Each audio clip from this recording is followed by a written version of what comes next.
because what it would boil down to, like, you know, love versus hate.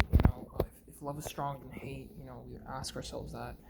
Um, Very complicated existential questions. Why was I born? Why was I born the way I was?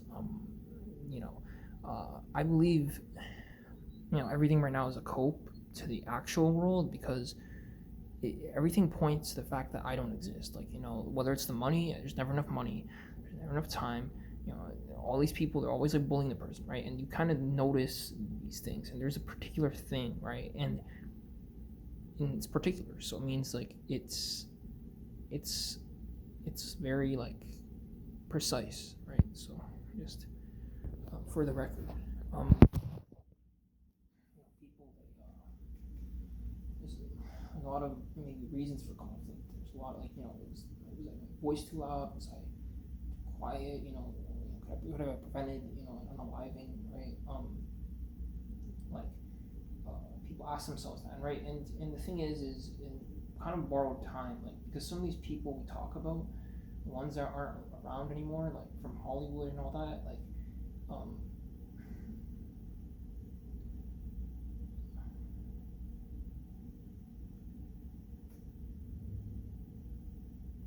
the ones that aren't around, like, and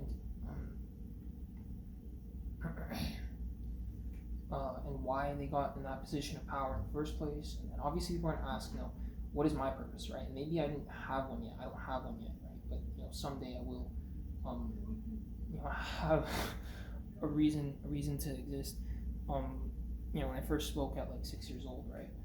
Um, and the thing is, even the way I talk and all that, it's like I can control my pitch. I could, control gestures. I could breathe differently. I could, you know,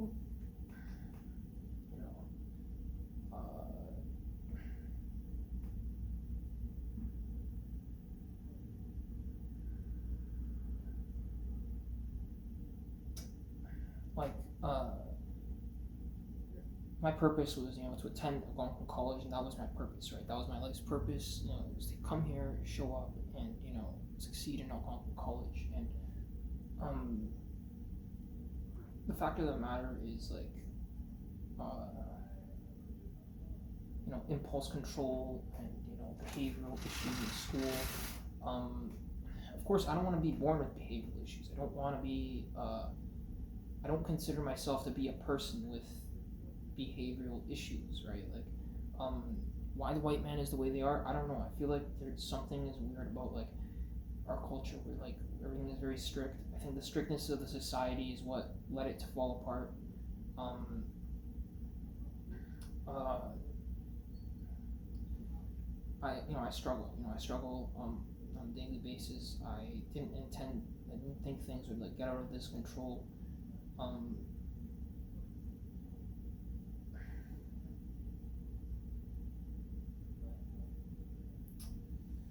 um, I don't believe in, like, interracial marriage, just because I just believe that, like, that division that occurred so many years ago is legit.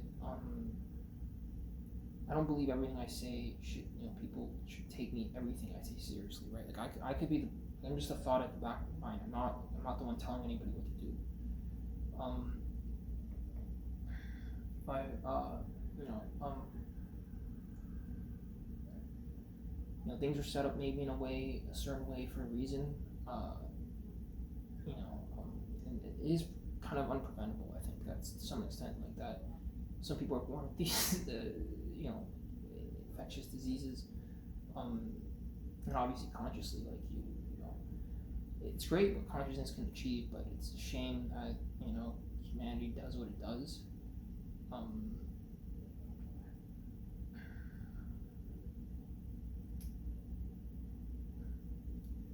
I mean, I already said what was at stake. Normal communication. You know, normal day-to-day life.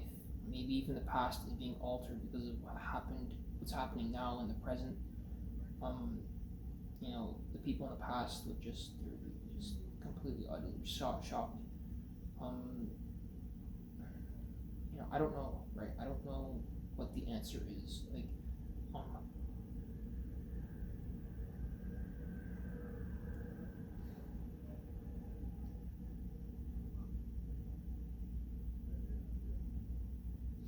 I mean, they say that the world did end in 2012, and the evidence is overwhelming for the same reasons. And again, like, um, I didn't know at the time, like when I was 11 years old, I would have done something. I would have talked to the person.